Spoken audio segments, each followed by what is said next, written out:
Welcome in, episode 2, Woody Lou Sports and You, live from Dan's apartment. Dan, how are you doing? I'm doing well, Braxton. I'm happy to be back. Short week for us. Short week. We're back live. Yeah, I think we recovered pretty well from last Friday night show. So well that, we took a lot of criticism from the chat.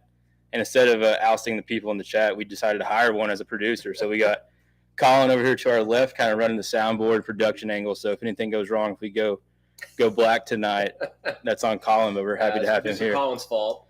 We will not let him influence any more Commanders talk. That's not necessary, but we might give him some shout outs just for him. Before we get started, as always, Dan has his little legal spiel he has to give. Yes, Braxton, we always got to do housekeeping. So the views expressed by the host are their own and do not necessarily reflect the official policy or position of the Department of Defense, the U.S. government, or any of its agencies. Further, the information provided is for general informational purposes only and does not constitute legal advice. No attorney-client relationship is formed by providing this information, and nothing herein should be relied upon as legal counsel. For legal advice specific to your situation, please consult a qualified attorney. Thank you, Dan. So going on from that, like we said last time, we're not going to talk anything too serious here. We're just talking sports and some current events and some life stories from us. We've already got Gavin in the chat. Appreciate that. Is Dan just a big SEC guy? Dan's a huge SEC guy. Last week he came out as hot with the USC PFG. He's now traded that in for an Auburn PFG. Both teams took losses last Saturday, but he's still staying strong with the War Eagle. Even got the hat on this week. So at least we last week, fair or foul, he got fouled pretty hard with the two different sports, different teams combination. But now we got Auburn. Dan, how you feeling about the Auburn Tigers coming out of last week? I mean, lost 2 games, pretty bad loss to Oklahoma that I was at in person, and then last week's loss. It's not a good streak for the Tigers. No, it's in true Auburn fan fashion that you're still sported in all the gear and you're not going to let that phase you. So I do appreciate that. That's right. Talking about Alabama, we're going to transition our first topic today. We got to talk about the Alabama Vandy game. Alabama Vandy, just from where I was at, I was at home. I had the quad view on the YouTube TV. I was really kind of watching the Ole Miss Carolina game. I was interested in that. I wanted Ole Miss to win since Kentucky just beat them the last week. That game started getting out of hand, and then 4 o'clock rolled around, and I was like, well, I'm going to turn on the Alabama game. First drive, Diego Pavia, he goes straight down the field. Kaylee, my wife, who's an Alabama grad and Alabama fan, she's in the kitchen just kind of piddling around. I'm like, hey, babe, Vandy just scored the first touchdown on you guys in the first quarter. And she's like, oh, it's okay. 2 plays later, pick 6, missed field goal. So in true Vandy fashion, they missed the extra point, but it was 13-0. I don't know about you, Dan, but at that point, I felt like they might be in trouble. I didn't think they were in trouble until the fourth quarter because it's Alabama. Sure. I mean, at every single position, superior talent to Vandy, and I mean they were just putzing around for the most part off of a big win of Georgia. I thought came out a little flat, but I never expected that result. You say, I'm not necessarily disagreeing with you that Alabama has better talent, position to position, but with the transfer portal, do you not think that the parity level in college football has risen maybe to a degree that we're not expecting? We're kind of seeing play out before our own eyes. I think so, yes. I mean, it's basically free agency, and you get players that can develop at other programs, and then an opportunity to come to the SEC to start. It's definitely more parity, and you have upsets like this. I mean, it was across the NCAA last week. We had major upsets. Before we move on to that, in the chat, we got Anchor Down. Team has no discipline. So yeah. The discipline thing, we really saw that play out like those last 2 plays with Malachi Moore, number 13. I'm sure if you did not know who Malachi Moore was, you do now. Dan, did you see what he did in his little antics? Oh, it was embarrassing. He threw his mouth guard, kicked it, and then got into a shoving match during Vandy's victory formation. It's childish. It is completely childish. My favorite part, when I saw the referee put the ball down for the final snap, and I watched my man go up and just squib kick it, right. Squib kicked it 20 yards back, and then go back to his position to continue just throwing his arms. I can't believe they let him stay on the field. I would have yanked him. Well, I mean, with Kalen DeBoer, like the chat's saying, Saban wouldn't have never I tend to agree. But it was hilarious. From a guy, I would consider myself passionate. I get passionate about a lot of things. You're passionate, man. That is, I've seen that passion. Passionate about a lot of things. I get really upset about stuff that doesn't matter. So I can see where he's coming from, but he's like a 5th-year senior. Yeah, he's a man. He's a grown man. He's not a boy. Word is Malachi Moore is the new onside kicker. You never know. Just staying on topic with Alabama, he obviously got to stay in for that final snap, which, that is what it is. But in the press conference on Monday, Kalen DeBoer pretty much said they handled it in-house. No suspensions were to come of it. Malachi Moore issued a statement on Instagram saying he's a man of Alabama. He just cares a lot, but it was unacceptable, and we're moving on. So that's kind of what Kalen DeBoer's got going. Also, another question I have for you resulting from that Vandy upset. Fair or foul, the Commodore fans carrying the goalposts out of the stadium onto Broadway? Loved it. We loved it. Loved it. And what I loved about it is on paper, it's like, they took the goalpost from Vandy to Broadway in the river, Cumberland River. To someone who's not been to Nashville, you might think that was just like a quarter-mile thing. We're talking 3.5 miles through down. Like, they had to go through Midtown, Vandy's campus, cross some roads to get to Broadway. They came up on the north side or east side of Broadway by Bridgestone Arena, all the way down, and just sat her down right there in the water. Now, I'm new to the SEC. I know Vandy, that was their first ever win against a number 1 top 5 team. Top 5. Have they done that before? Is that like a Commodore thing, or is that just a like spur of the moment fan? Hey, we're going streaking through the quad. We're carrying the goalpost to the river. I think the most recent example of the river is I believe Tennessee took their goalpost to their river, which is kind of closer to the stadium.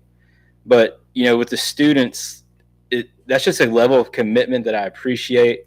What was cool about it, because when you think Vanderbilt, Nashville, you don't think of a traditional SEC, atmosphere. The Nashville Police Department and Fire Department blocked off roads so that the students could make the trek to the river. And then Fire Department was already there on standby. As soon as it hit the water, they pulled it out.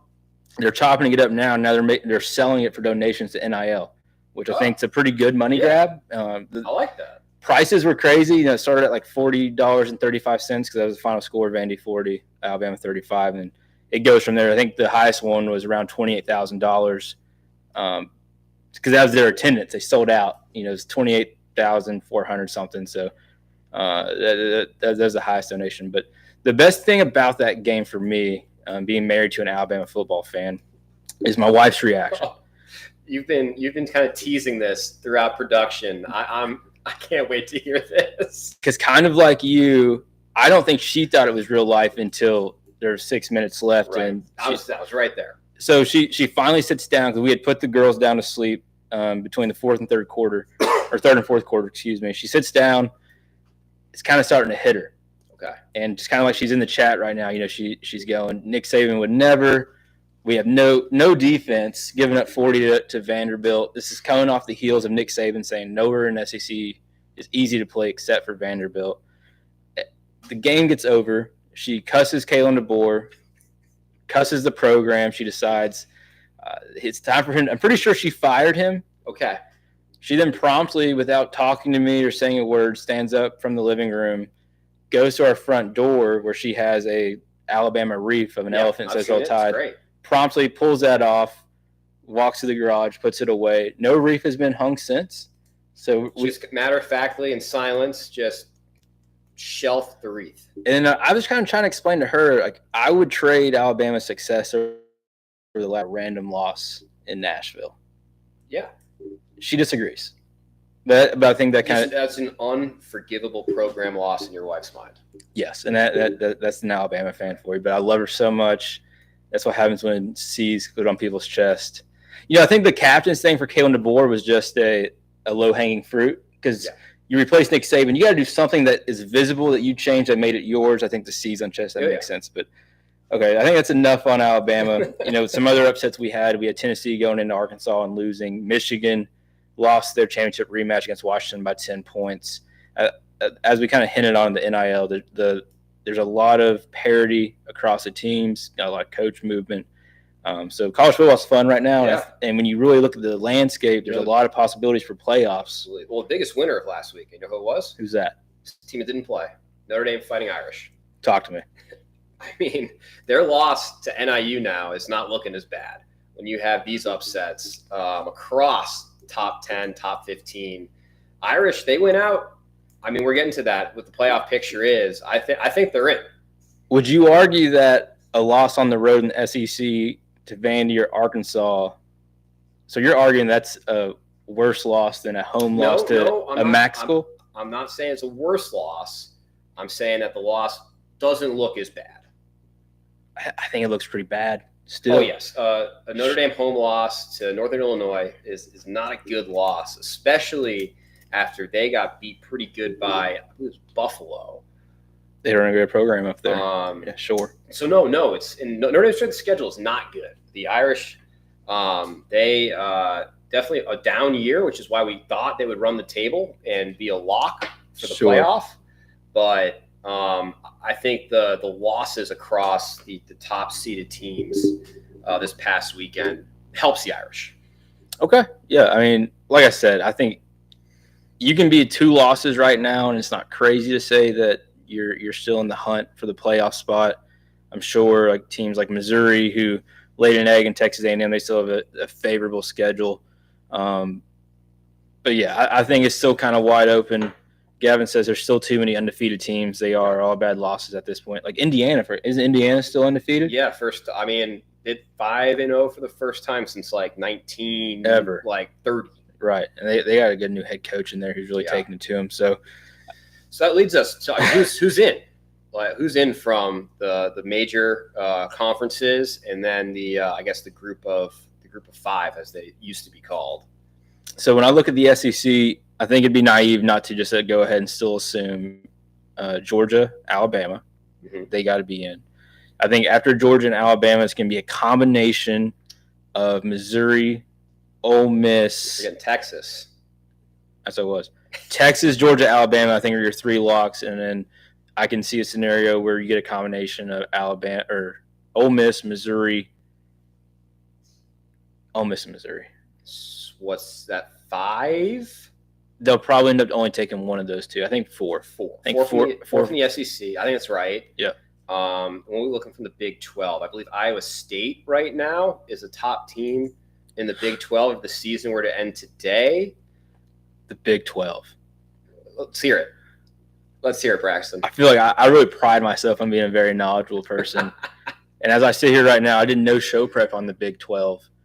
Outside of Mike Gundy defending people getting DUIs, I really don't know what kind of noise is coming out of the Big 12 conference right now. I haven't heard much. Right. It's been pretty quiet. You're going to get a real 75% product here with our playoff prediction. I can't really give you a Big 12 front runner. It might be Iowa State. That's on me. I should have, done more show prep. I don't know.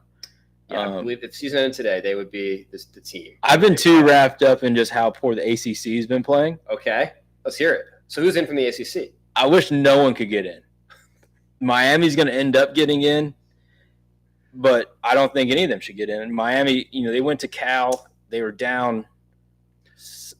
BYU, good call, Gavin. We're a big Mormon podcast here. Obviously, shout out Coach Pope.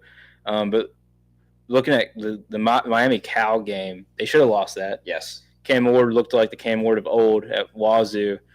They end up getting the win. But Miami, who else can you even mention? And people are going to say Clemson. You already know my opinions of khaki-stained Coach Dabo, but the ACC doesn't look good. I think it's really just going to kind of come down to those 4 SEC teams. And then Ohio State. Oregon, who still hasn't played to their full potential, I don't believe. I don't even want to say Michigan right now. I don't think so. Who do you got? Penn State. I don't think so. I don't know. There's no powerhouses in my opinion. For the group of 5 though, people even said in the chat, the Army-Navy game. They were both undefeated for the first time since forever. I love the prospect of Army-Navy playing 2 weeks in a row in the AAC championship game to determine who goes to the playoff. Well, I guess it might not, because the Army-Navy game is after championship week. But they don't have an automatic bid. No. So that's interesting. How does that work? So it is, it's the top. They take the 5 conference champions. Yes. Top 4 get automatic 1 through 4 seed in a first round bye. Correct. Then it's 7 highest ranking teams left. However, the highest ranked former group of 5 team they're in. They've made it complicated, honest. But the Army Navy, I'm interested to see how that plays out. Especially, I really didn't think about how the American Championship game is going to be prior to the Army Navy game. Could they play each other in that game potentially? Oh yeah, and then have a rematch the next week. Mm-hmm. I feel like you have to give them both the nod if you don't see how that plays out. Because which win are you going to? If they split, then you got to look at shared. So again, it's brought up in the chat. Notre Dame still has both Navy and Army on their schedule. The annual game against Navy, great tradition there. Navy, for the viewers that don't know, they kept Notre Dame open during World War II. It became an officer training base for the Navy. So that's why Notre Dame plays Navy every single year. And then not every year, but historical rivalry between Notre Dame and Army on the 100th anniversary of the Four Horsemen is being played in Yankee Stadium. Y'all always do weird stuff like that. It's the best. Fenway Bowl games, Yankee Stadium, pinstripes, all the nonsense. Ireland, yep. Good for y'all. In the chat, what is Dan drinking? I'm not going to say what it is, but that drink also deprives from Ireland. So we'll let you infer what you want to on that in the chat. So that's our college football playoff. I mean, it's not a good outlook, I'll grant you. I think there's still just so much to be done. I think week 5 now, going into week 6. Okay. I still think it's too early really to know, but the familiar names are going to be up there when it's all said and done.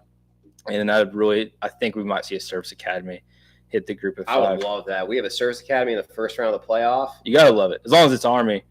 Right. A little bias there. Beat Navy. But both those teams are throwing the ball now. Yeah, it's a little more fun style of play. They're throwing the ball. It's a very foreign concept watching them. Correct. But they're still obviously ground and pounding it. Okay. So right now we're going to transition to some NFL. We got to recap that a little bit. I have a fantasy. First, I'm going to start with a fantasy story I had. Fantasy football story. So having fantasy? Yeah. So there I was last Thursday night, and we had the Thursday night football between the Falcons and the Buccaneers. I went back and forth on who, if I was starting Baker Mayfield. I talked about that last week, ended up starting Baker. And throughout that, Baker was putting up a lot of points. I'm obviously tracking the game. I had Drake London and the other team. And my sister-in-law, who I was playing, who's also the commissioner of the league, had 3 people out, one of which was her starting running back who plays for the Buccaneers. And I felt bad. The projections were up there to like the 130 to 80 range. And I'm loyal, and I'm also a competitor. So I kind of just went fair and foul. I ended up texting her, reaching out and saying, hey, you don't have these players playing. I recommend you look at your schedule. Because, it's Thursday. You can still pick up a running back for Sunday. Blah, blah, blah. You're a man of integrity. Man of integrity. I'm a honor, duty, respect. You want to beat them at their best. I respect Correct. that. I would not sleep as well if I would know that she was shorthanded. So anyway, I tell her. She's very appreciative. She adjusts her team. So there we were at the end of day Sunday. I'm up 13 points. Okay. How many left to play? I have 0. You're out. Spent. She has 1.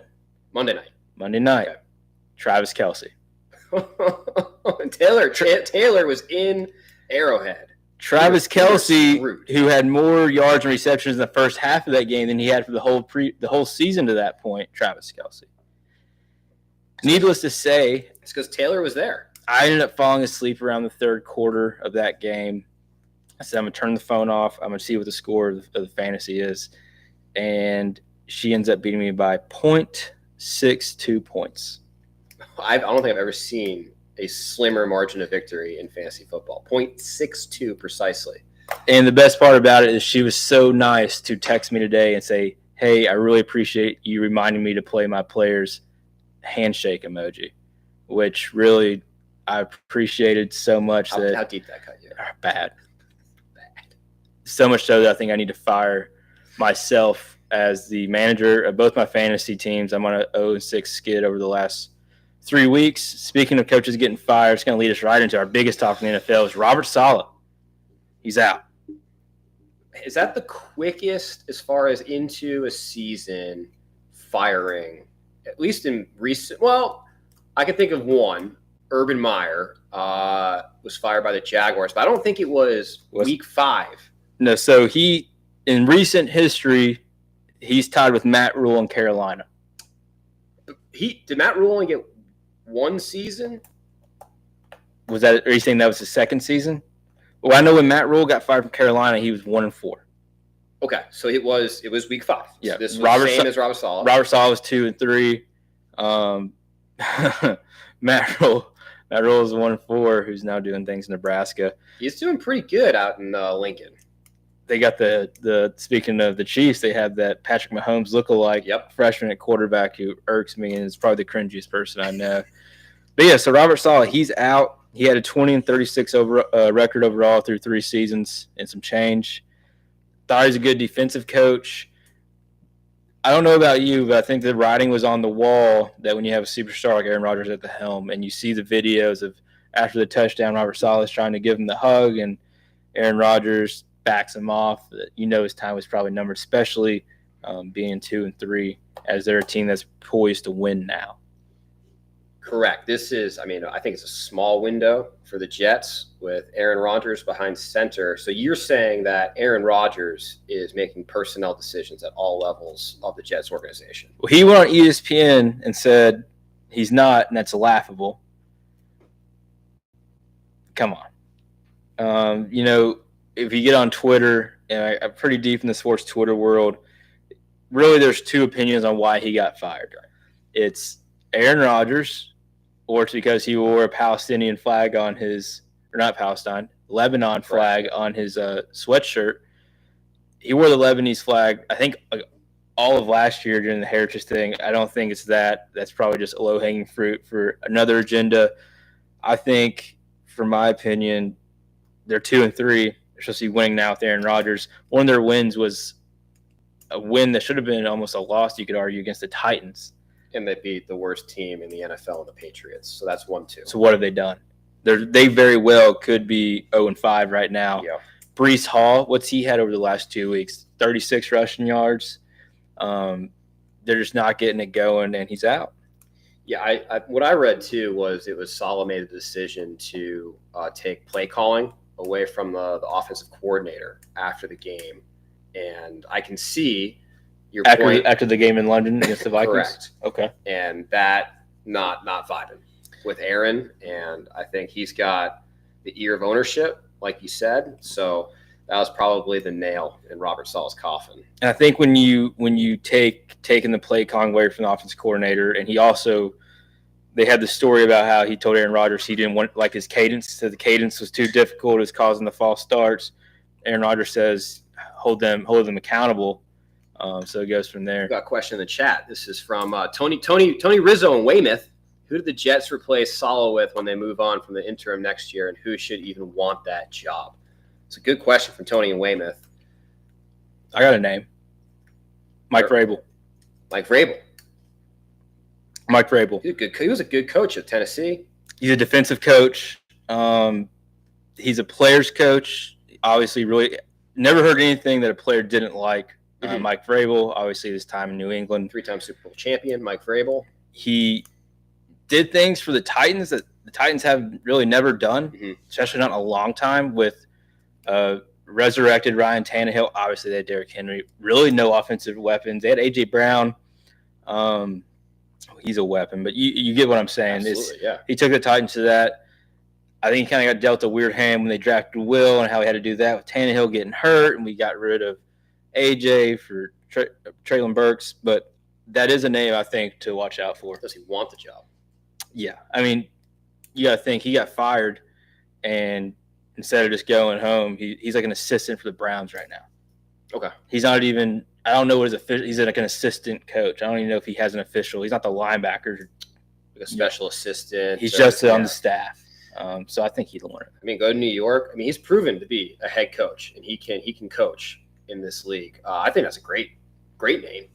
Sure. Do you have any others, or that's just off the top of my head? I mean, you got to think of who's on the bench right now as far as coaches go, and the greatest coach Billy of all B. time with Bill Belichick. I mean, he was the Jets coach for about a cup of coffee, and that's when he wrote on the napkin, "I resign," as HC, when Robert Kraft came calling in New England, and the rest is history. 6 Super Bowls later. I mean, you gotta ask, right? They have to. The Jets. I don't know if you saw the picture posted of him and his girlfriend down. Which one was this? The selfie that he took, and he's wearing the Taylor Swift Eras Tour shirt. Oh, he's a big fan. Yep. Yeah. So I don't know. Maybe I wouldn't mind seeing that. The Jets. There's no reason they shouldn't be good. I agree. There's no reason they shouldn't be agree. good. I will argue. I think they have the top 3 uniform in football. Mm-hmm. I'm a big fan of it, but there's no reason they shouldn't be good. I watch out for Mike Vrabel, Chris Lewis, Drake May getting a start for New England. How's he do? New England's excited, and I think Robert Kraft and Jonathan Kraft, the ownership, this is their call. I mean, you looked at the stadium last week, a beautiful fall day in New England against the Dolphins, and the stadium was empty.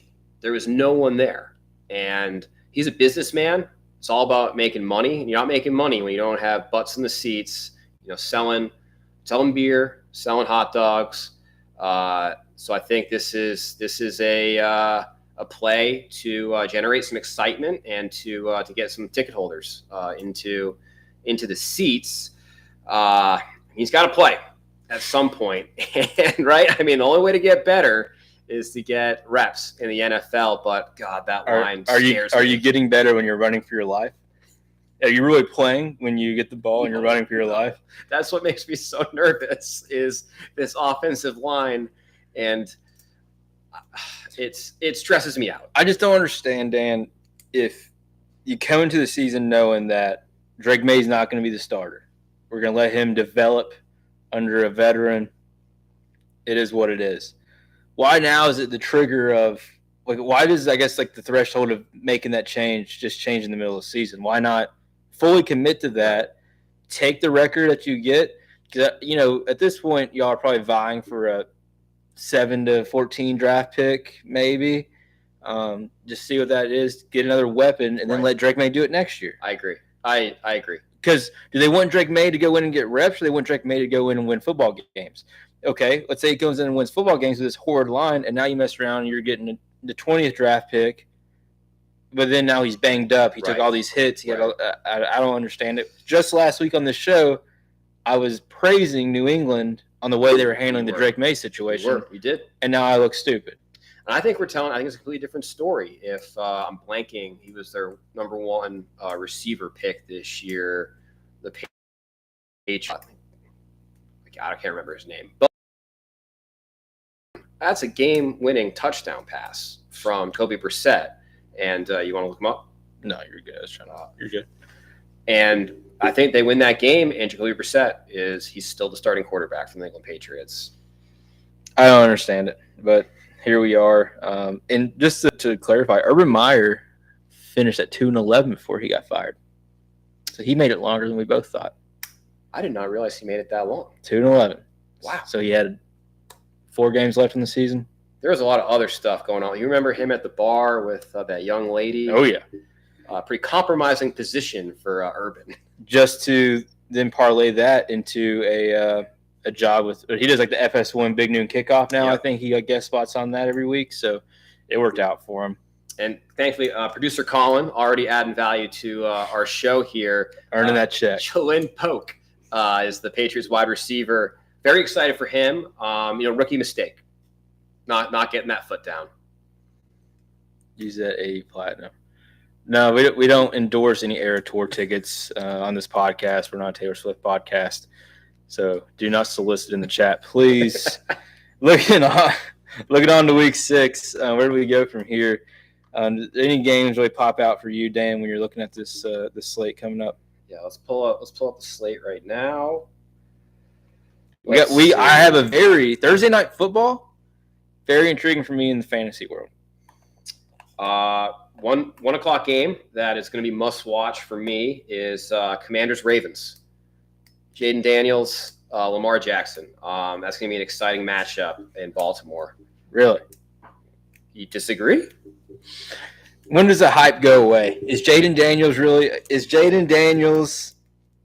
He's good, man. Good. Why are they so good?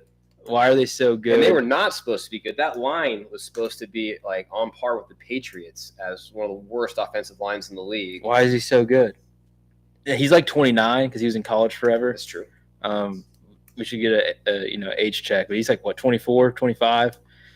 But he's good. The Commanders are a good football team, and living with a Commanders fan for the last 9 months, you would not think that. No. You were really hoping to win 6 or 7 games this year, but end on a strong note that kind of catapulted them to next season. Defense is playing fine. Offense is electric. It's at least exciting. At this point, at least the way they're playing and the numbers they're putting up, they might lose, but it's going to be an exciting game. They're not going to go out there necessarily and lay an egg, or at least you don't expect them to. But Lamar, we got to talk about Lamar against the Bengals. I don't know if you saw that play right before prior to the game ending. They were on their 12-ish yard line. He fumbles the snap. Yeah. He has people in his face. He rolls out a 20-yard rollout to the right, going out of bounds across his body. He throws it to the end zone to a tight end for a touchdown. So that was he's the best. I'm telling you, he's the most athletic and just kind of the best quarterback in my opinion right now. As far as ability, Patrick Mahomes is Patrick Mahomes, but Lamar just has those intangibles. And other than that, the slate of games for week 6 is not good. Huge AFC South matchup. The Titans and Colts. First division game for the Titans this year. Expect a big win coming off the bye week. Listen to me right now. This is the week the Tennessee Titans right the ship. Tighten up. All right, so go back to Thursday. I don't want to jump the ship. So tomorrow, Thursday, I believe we have the Seahawks and the 49ers. Yes, on Prime Video. Yep. Huge game for me. I have DK Metcalf on my team. I got Deebo Samuel. I got Brandon Ayuk. Deebo Samuel and Ayuk are about to get fired. I'm about to move them off if anyone wants to take suit on them. But DK also, he had a whopping 2 points last week as well. But it's a big game fantasy-wise. I think it's going to be a good ball game. Yeah, that'll be a good Thursday night game. And then other than that, a game that stands out to me, Buccaneers Saints. Sure. Baker's he's lighting it up. I'm all in on Baker. Mm-hmm. This is a Baker podcast. We discussed this last week. Baker Mayfield's a legit quarterback. Carolina should be so mad at themselves for how they treated him. Los Angeles should have probably thought about keeping him after he came in and did great things for them. While their quarterback was out, he obviously got that good relationship with Liam Cohen. Now he's down in Tampa Bay doing great things. Speaking of Tampa Bay, we'd be remiss if we didn't mention the Hurricane Milton coming through. Prayers and thoughts to all those families who are going through that. We hope they all got evacuated. I know Tampa Bay ended up leaving early to get out of the storm's way. So thoughts and prayers. Hope that all that works out for them. You think? And then the last game, the only game with 2 winning records is Lions at Cowboys. Don't like the Cowboys, but it should be a good game. The Lions under Dan Campbell, they're a fun team to watch. I like Dan Campbell. He's a grit guy. He's a passion guy. I think if I had any athletic ability to where I could play in the NFL, that'd be a coach I could really relate to. We're not really the smartest in the detail guys, but we're passion guys, and we can ride that wave to really successful seasons. He's done great things for Detroit. They should be really happy to have him. Dan, if you don't mind, we can keep talking NFL, but before we kind of start talking postseason baseball, there's a story I'd like to tell you from my time at the Pumpkin Patch this weekend. Is that okay? I would love to hear this story. Any story with you and your girls on the weekend and your free time is something I like to hear. So let me preface this story at home so I don't want anyone to get offended. It's a good start. But, okay, so as you know, my name is Braxton.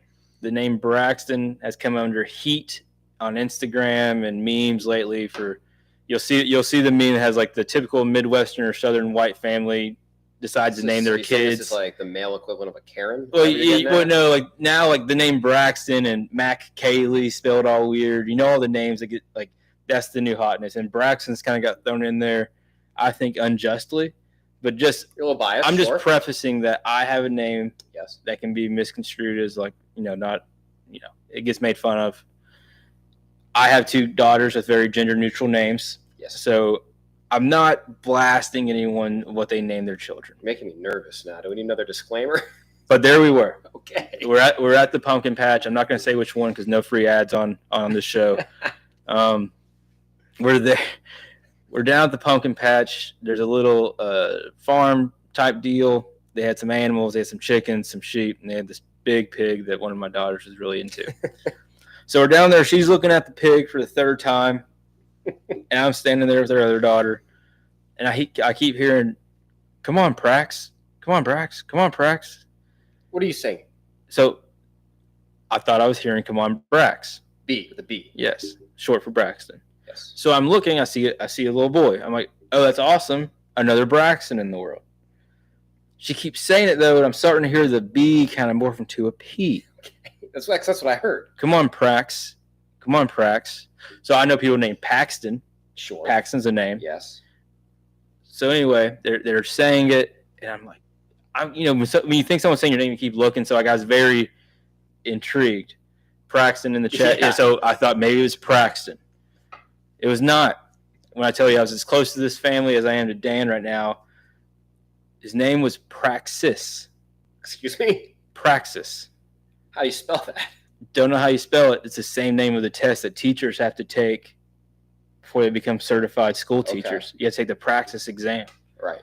And then they said it. I kind of lingered. Is that like a Commonwealth of Kentucky thing? I've never heard of the Praxis. I'm pretty sure the Praxis is a national teaching certification test. You go to college, you do whatever. Instead of taking the bar to be an attorney, you take the Praxis to become a teacher. Okay. My man's name was Praxis. Sounds like a Roman senator. Praxis. I thought it would be a funnier story if you knew what the Praxis was. So that kind of fell short. But that was one that had me shook that whole day.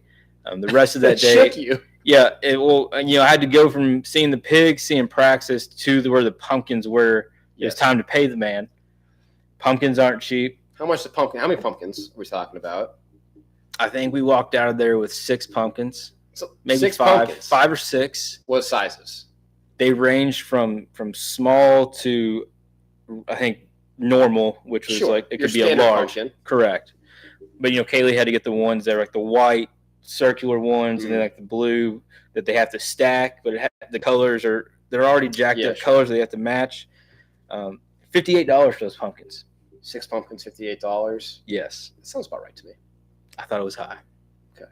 Now, question for you: are you a pumpkin carver? Is that something that your house enjoys doing? Are you good at it? Do you have a penchant for pumpkin carving art? I'm not a pumpkin carving guy.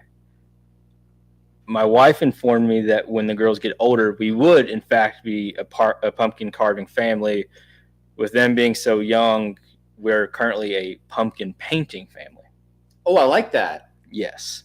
Yes. Paint them. Yes. It lasts longer because when you carve the pumpkin, you got all the stuff, the smells, and then it decays faster. Sure. And you got to get the candles. You got to. It's a whole thing. Fire hazard. It doesn't get me going. Like I said, we're Christmas guys. We got hit on not being spooktacular enough last week, but it is what it is. I think painting them's fine because Kaylee, I don't know if she's still too ashamed. She could put like an Alabama A on it. I could put the Titan, the Titan sword, Titan logo on there, and it's all good to go.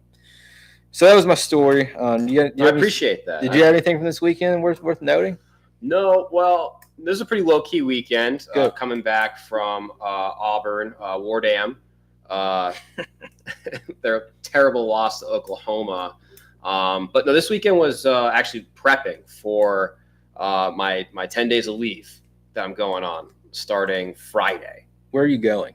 So I have a trip up and down the Eastern Seaboard that I'm really looking forward to going on. I have a wedding this Saturday in Ohio. Shout out to Cody and Emma. Very excited to celebrate you guys. Shout out Cody and this Saturday. And then, so following weekend, starting Thursday, is my annual golf trip with my Notre Dame college friends in Pinehurst, North Carolina. So we are playing Thursday through Saturday. I think we're going to try to get in at least 72 holes of golf in those 3 days. The whole time, all I could hear is that I feel like we're not going to be able to get any shows off next week. And that's why we're recording Wednesday. We're shooting for a Friday. We're producing live on air right now. Yes, we are doing that. So, producing live on air. Right? Yeah, we're producing live on air. But I'm saying that's unfortunate. Weekly schedule, normal weekly schedule is Friday night recording. So we're doing early this week because of my trip. Yeah, I hope my wife agrees to that in the chat because that'd be bad. We just told her it will be, in fact, be Friday. Does not interrupt with her Thursday night girls' nights out to Mexican. Okay, so now one topic. This is kind of late getting to the topic. We wanted to talk Pete Rose just in general. Oh, yeah. Pete Rose obviously passed away. R.I.P. All-time leading hit leader in Major League Baseball. I believe he recorded 4,256 in that ballpark hits. Don't think it's going to be touched anytime soon. He was he had agreed to a lifetime ban from the MLB for gambling on his team as a player and I believe as a manager for the Reds in both positions. I believe he was just found to gamble on the Reds as a manager. Okay, just as a manager. That was what the investigation uncovered. With that, he received a lifetime ban from baseball. Then that pretty much. So the Hall of Fame is a question, right? He didn't get in the Hall of Fame because he got banned for gambling. Something to note is Major League Baseball and the Hall of Fame are two different entities. So the Hall of Fame is voted on by the writers. Baseball Writers Association of America. Correct. And then what they did do, however, though, the Hall of Fame decided to coincide their idea of what can be in the Hall of Fame by if Major League banned him for life, they weren't going to touch him. Now, do you know there is one player in the Hall of Fame who does have a lifetime ban from Major League Baseball? Pretty sure it's Shoeless Joe Jackson of the Chicago White Sox. Is that not right? Shoeless Joe does have a lifetime ban, but it's not who I was going to say. Oh, really? It's a more recent. Is Shoeless Joe in the Hall of Fame? Well, I guess we're going to look that up right now. He has a lifetime ban. He does. He did. He did. Now, I don't know exactly what year they decided to make it the same ruling. 1989. Okay. So currently in the Hall of Fame, we do who I was talking on was Roberto Alomar. Oh, yeah. He ended up he was in the Hall. Shoeless Joe's not in the Hall of Fame. So it is just Roberto. Not in the Hall of Fame. So Roberto. Due to his involvement in the Black Sox scandal. Correct. Yeah. So Roberto Alomar, he is in the Hall of Fame. He does have a lifetime ban from baseball. Is a situation where he was inducted in 2011. 10 years later, 2021, investigation came out from his time in Toronto. He had some sexual harassment, assault allegations became founded, and he received the ban. But he is still in the Hall of Fame. So he's basically grandfathered in. No one's been kicked out of the Hall of Fame after receiving inducted. It. Correct. So that is the only one. Take all that away. Do you think Pete Rose should be in the Hall of Fame? This is a tough one for me. Okay. Statistics-wise and what he did for the game, Charlie Hustle, absolutely should be in the Hall of Fame for what he achieved on the field. And I know that the landscape of sports gambling has changed drastically in the last 5 years with, the Supreme Court overturning the law, banning sports gambling across every state except for, a handful, Las Vegas, New Jersey. But it's an integrity thing. Sure. And he always maintained as well that he bet on his teams to win. Yes. So, but does that change it for you? I'm a principled guy. Man of integrity, we established that. Man of integrity, passionate. So, he knew the rule is very clear that you cannot gamble, fix, or do anything of that sort in Major League Baseball. Presumably, he would know that because he played all those consecutive games and was a hit leader and manager, so he understood the rule, but he willingly broke it. He thought he was bigger than the game. Correct. Now, if you assume it's correct that he only betted on the Reds to win, he never betted on them to lose, I'm not saying it changes it, but it's really hard for me to have a Hall of Fame without the all-time hits leader in it. Now, if you want to point to the allegations of him having relationships underage, women, girls, and put that into account, that's a whole other conversation that I don't know as much about. But when we're just talking strictly his gambling, being the hits leader, not being the Hall of Fame, I'm really kind of split on it. I'm kind of to the point where it doesn't really matter when you get down to it, because I think everyone who's semi-baseball fan knows who the all-time hit leader was. No, he's not in the Hall of Fame, but you can't take those hits away from him. Right. And it feels cheap now. I was going to say, like, a posthumous induction, I guess, like, for your family, but it's the day that the players celebrated. And being, like, alive for it, I think, is an important piece. I think it would almost make him more mad. Yeah. He would roll over in his grave. He might not be in the Baseball Hall of Fame, but Hall of Fame he isn't. No. WWE. Really? World Wrestling Entertainment Hall of Fame. I had no idea that he had any sort of affiliation with the McMahon family business of Worldwide Wrestling Entertainment. That could be a whole series podcast right there on McMahon.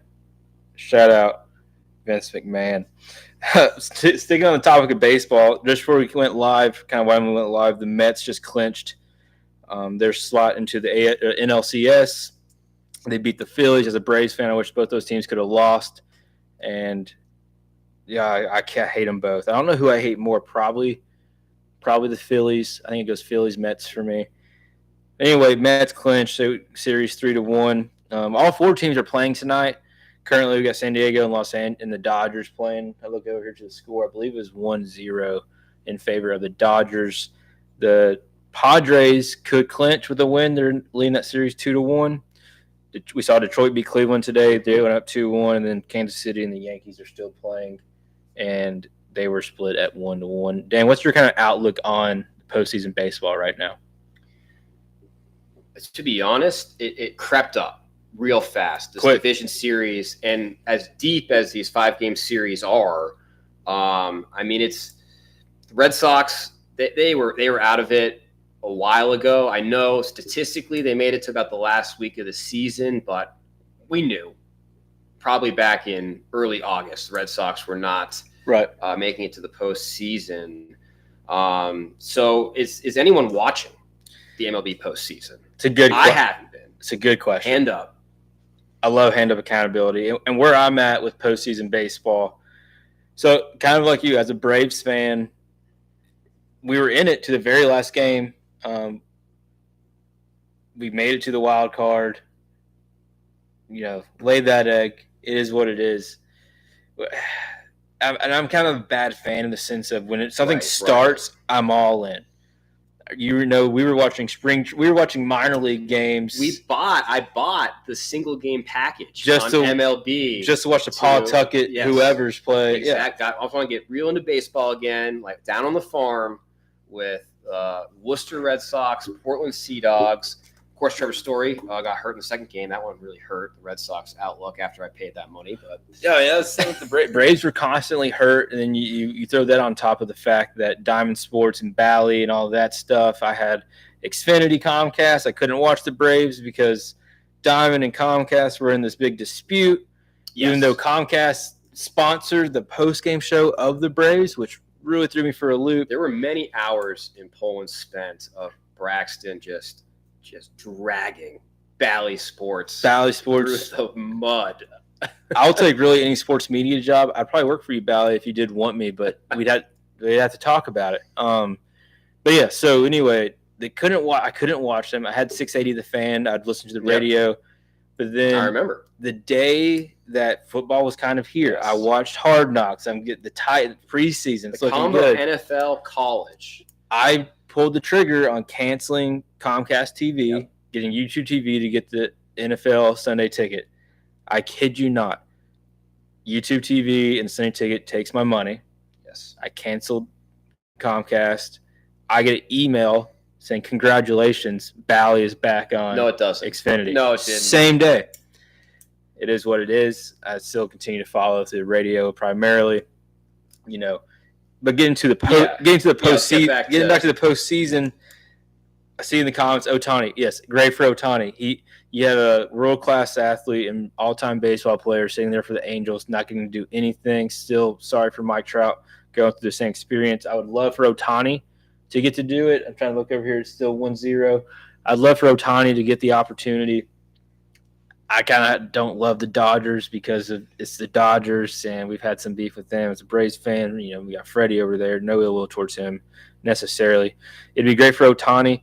The series that people really just aren't talking about, though, is that Detroit-Cleveland series, because Detroit kind of became America's team there for a little bit, taking out the Houston Astros, playing them because everyone hates them. But who's watching? It's a great question. October baseball is amazing. It's also up against a lot of sports. You have NFL, college football in full swing. You have playoff NASCAR races.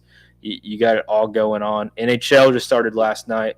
Your Boston Bruins gave up every goal possible to the Florida Panthers. The Florida Panthers literally were boarding up their homes all morning and then decided to go out and score 6 goals on the Bruins.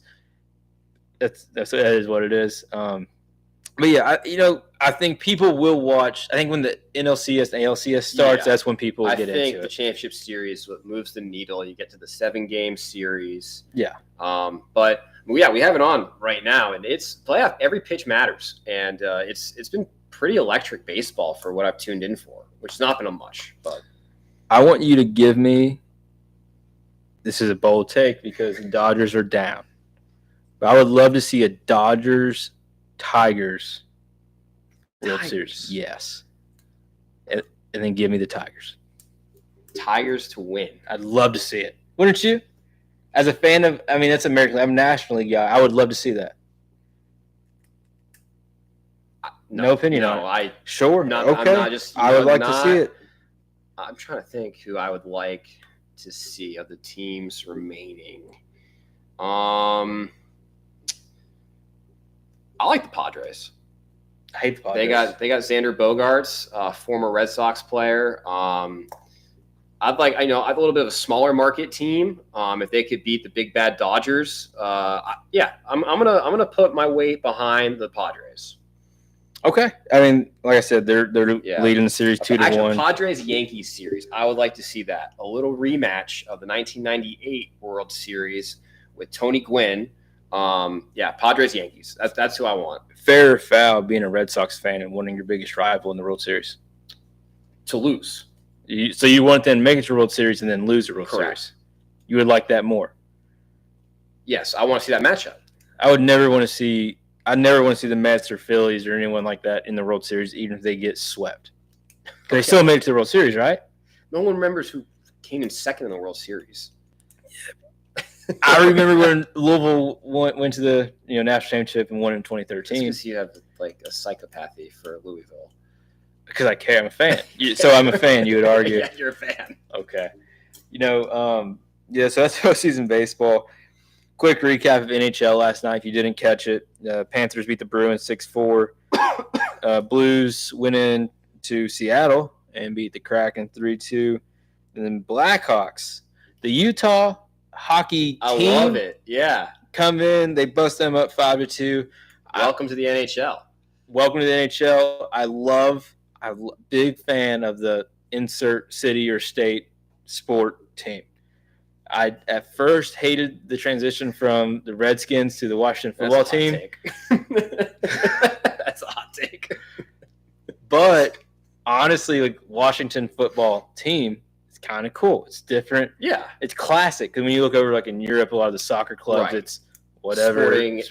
Whatever, football club. Yeah. So I like it. It was cool. I don't know if you saw any last night. They were kind of doing like a live watch party in the pavilion area down there in Utah. It was a big thing to do. Yeah, PKC band and all them they wear jerseys now. They do the preseason or the pregame stuff of the team they predict to win. Oh, I like that. It's different. It's cool. I'm glad NHL's back. Smashville will start up on Thursday against the Dallas Stars. Be sure to tune into that. We are going to be an NHL podcast if Dan likes it or not. And I will make a point to talk about what's going on the ice every week that we tune in. Dan, it looks like we're at the 55-minute mark. Yeah. Do you have any closing comments you'd like to give to the listeners? No, I'm just happy we got people in the chat watching us live. Definitely making some improvements. We do listen to our viewers, and that's part of the name. We didn't really talk about this last week on the name of our show, Woody, Lou Sports, and You, and that You is an important piece of this. So looking to improve, every single week. And I think we got a better setup for production. We brought on producer Colin. Shout out Colin. So trying to bring the best content possible to you. Yeah, I'm going to be honest. This is the most fun that we can possibly have that we're not getting paid for. We're getting to talk to people. We love the feedback. We love the comments. We love everything that you do. We appreciate you. The day that you guys stop listening is the day we're going to stop. So we really got to make a point not to lose the 5 of you in the chat right now. We really appreciate it. We love the 5 of you. Love the 4 likes. We love it. Gotta start somewhere. So listen, thank you for watching. Yes. Make sure if you haven't subscribed to the YouTube channel, it's going to be on the live after this. Dan and Colin are going to take it. They're going to upload your video uploads. We also go and cut the audio. The audio is going to be live on Spotify and Apple Podcasts immediately following this. We're going to get it uploaded. So if you missed it, tell your friends. Send them the Spotify link. They can listen to it on their car drive, their commute to work. We'd really appreciate it if you go on Spotify, give us a rating, and download on there as well. We really appreciate you. And when are we streaming next? I think the next stream we're going to shoot. It won't be next week. We're going to take next week off. That following week, we're going to anticipate probably a Friday or Thursday show. We'll make sure we post on our socials. If you don't follow our socials yet, Woody, Lou, Sports, and You on all socials, Twitter, Instagram, and YouTube. But we'll keep you updated when the next show is going to be. If it gets to a point where it's going to be a prolonged period of time, either myself or Dan will go ahead and we'll just do a solo dolo kind of. Or maybe a guest host. Get Colin involved, get some guys from work who are excited about what we're doing as well, get them involved. But I appreciate all of you guys. Thank you for being in the comments. Woody, Lou, Sports, and You episode 2 is out. Thanks.